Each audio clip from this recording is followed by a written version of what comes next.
Hello, good morning, नमस्कार। सभी का स्वागत है स्पिरिचुअलिटी मैटर्स अध्यात्म के और मेरे इस चैनल पे। आई होप सब अच्छा कर रहे होंगे अपनी लाइफ में, लाइफ को एंजॉय कर रहे होंगे, गीता सत्र का आनंद ले रहे होंगे और उस गीता ज्ञान से बहुत कुछ सीख रहे होंगे।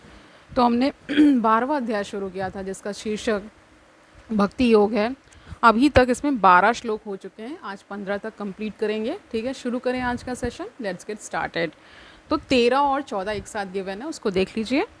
आद्वेष्टः सर्वभूतानां मैत्रेः करुणः एव चा निर्ममः निरंकारः, यानी बिना अहंकार, मिथ्या अहंकार के लिए ना, सम दुख सुख क्षमी। ये हो गया आपका 13वां श्लोक। 14वां देखिए। संतुष्टः सततम योगी यत आत्मा दृढ़ निश्चया मयि अर्पित मनः बुद्धि यह मत भक्ता सा मे प्रिया। इसका अर्थ देख लीजिए, दोनों का अर्थ एक साथ गिवन है। जो किसी द्वेष कह रहे हैं, जो किसी से द्वेष नहीं करता लेकिन सभी जीवों का दयालु मित्र है। जो अपने को स्वामी नहीं मानता और मिथ्या अहंकार से मुक्त है। जो सुख दुख में समभाव रखता है या रहता है, समभाव में रहता है। सहिष्णु है, सदैव आत्म संतुष्ट रहता है, आत्म संयमी है तथा जो निश्चय के साथ मुझ में मन तथा बुद्धि को स्थिर करके भक्ति में लगा रहता है, ऐसा भक्त मुझे अत्यंत प्रिय है। ये स्वयं भगवान कह रहे हैं कि कौन ऐसे लोग हैं जो उनको प्रिय हैं, तो उन्होंने लक्षण बता दिए हैं। ठीक है, इसका पूरा तात्पर्य देख लीजिए, क्या बता रहे हैं इसमें वो देखते हैं आगे।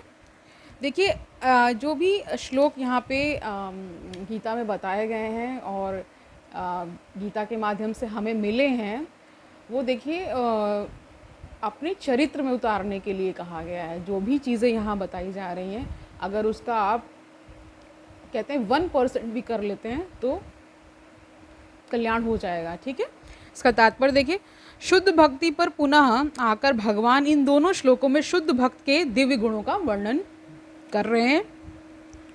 शुद्ध भक्त किसी भी परिस्थिति में विचलित नहीं होता, ना ही वह किसी के प्रति ईर्ष्यालु होता है। यानी कि जो शुद्ध भक्त है वो अपनी स्थिति से विचलित नहीं होता। और जो ये जो लक्षण बताए गए हैं उसमें क्या देखिए, ये सारे लक्षण आ जाएंगे तो स्वतः ही वो दिव्य स्थिति प्राप्त हो जाएगी। ठीक है, शुद्ध भक्त किसी भी परिस्थिति में विचलित नहीं होता, ना ही वह किसी के प्रति ईर्ष्यालु होता है, ना वह अपने शत्रु का शत्रु बनता है। वह तो सोचता है यह व्यक्ति मेरे विगत दुष्कर्मों के कारण मेरा शत्रु बना हुआ है, अतएव विरोध करने की अपेक्षा कष्ट सहना अच्छा है। तो श्रीमद् भागवत में कहा गया है, क्या कहा गया है वो देख लीजिए।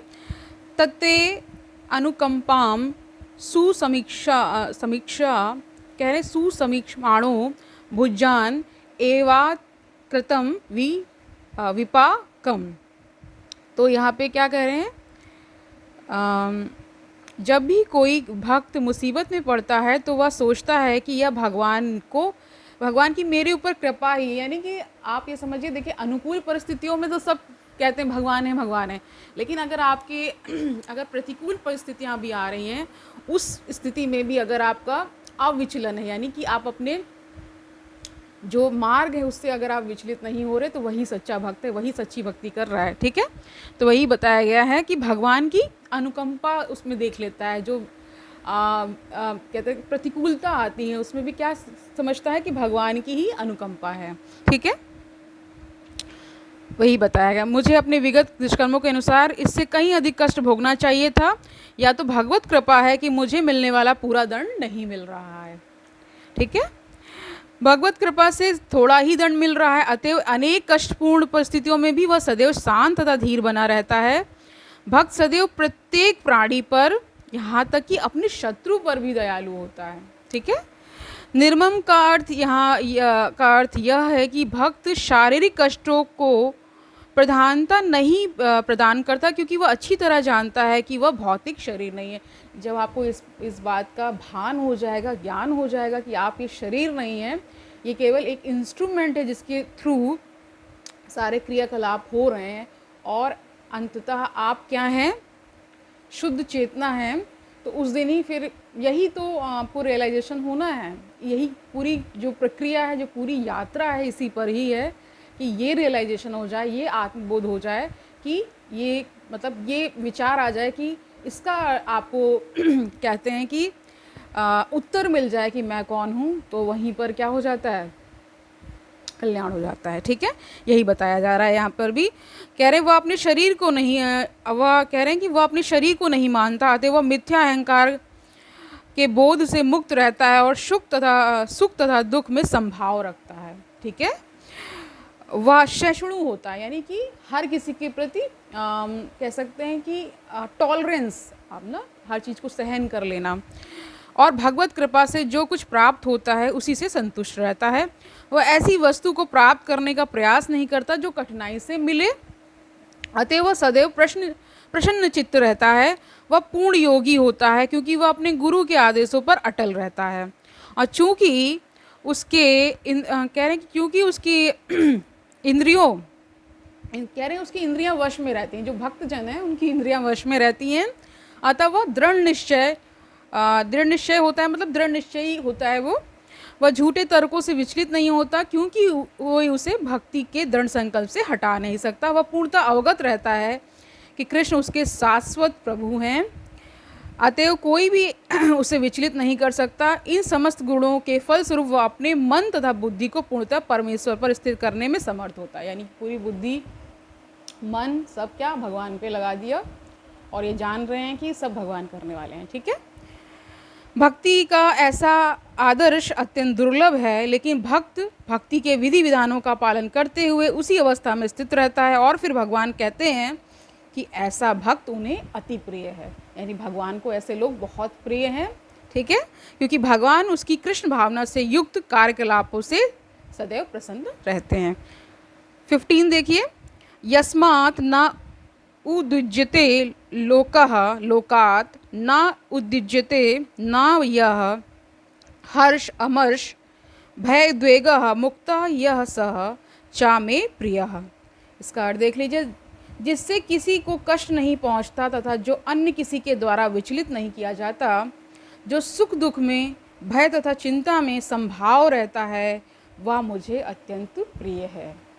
इसका तात्पर्य देखिए, इस श्लोक में भक्त के कुछ अन्य गुणों का वर्णन हुआ है। ऐसे भक्त द्वारा कोई व्यक्ति कष्ट, चिंता, भय या असंतोष को प्राप्त नहीं होता, यानी कि इनके आसपास जो लोग रहते हैं उनको भी क्या हमेशा एक प्रसन्नता बनी रहती है, क्योंकि इतने दिव्य गुणों से ये युक्त होते हैं ऐसे भक्तजन। देखिए यहाँ पे क्या क्या बताया गया कि चिंता भी नहीं है, भय भी नहीं है, असंतोष भी नहीं है, कोई कष्ट भी नहीं है। अगर कष्ट आ भी रहा है तो कह रहे कि प्रभु ने इतना ही दिया, इतने से ही कल्याण हो गया, मतलब बहुत बड़ा कष्ट मिल सकता था, इतना छोटा सा कष्ट दे दिया और हमें इससे उबार भी लिया। ठीक है,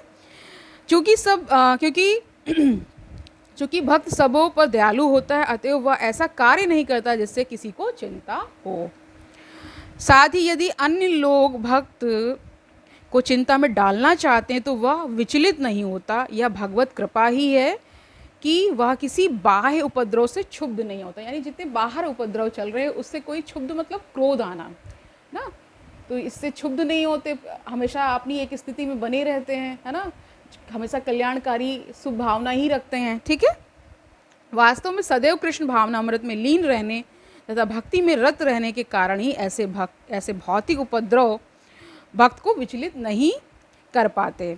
सामान्य रूप से विषयी व्यक्ति अपने शरीर तथा इंद्रिय तृप्ति के लिए किसी वस्तु को पाकर अत्यंत प्रसन्न होता है, लेकिन जब वह देखता है कि अन्यों के पास इंद्रिय तृप्ति के लिए ऐसी वस्तु है जो उसके पास नहीं है, तो वह दुख तथा ईर्ष्या से पूर्ण हो जाता है। कहते हैं कि ये सामान्य लोगों की बात हो रही है कि कुछ किसी को मिल गया तो उससे ईर्ष्या करने लगते हैं, लेकिन भक्तजन इस प्रकार के नहीं होते हैं, जो प्रभु में लीन रहते हैं, कृष्ण भावना अमृत में लीन रहते हैं। ठीक है, कृष्ण भावना भावित होते हैं, जो वो ऐसी ईर्ष्या, ये जो आपकी मटेरियल थिंग्स हैं उनसे उनका कोई आकर्षण नहीं होता, भगवान में ही उनकी सारी निष्ठा, सारी जो ऊर्जा है भगवान में ही केंद्रित रहती है। ठीक है, आगे देखिए, जब वह अपने शत्रु से बदले की शंका करता है तो वह भयभीत रहता है, और जब वह कुछ भी करने में सफल नहीं होता तो निराश होता। तो ये सामान्य जन की बात हो रही है कि ऐसे लोग पाए जाते हैं जो थोड़ी सी ईर्ष्या करते हैं या द्वेष कर लेते हैं, किसी के पीछे पड़ जाते हैं, उनको मारने या कूटने में उतारू हो जाते हैं ना। बहुत सारे लोगों को आप इस पूरे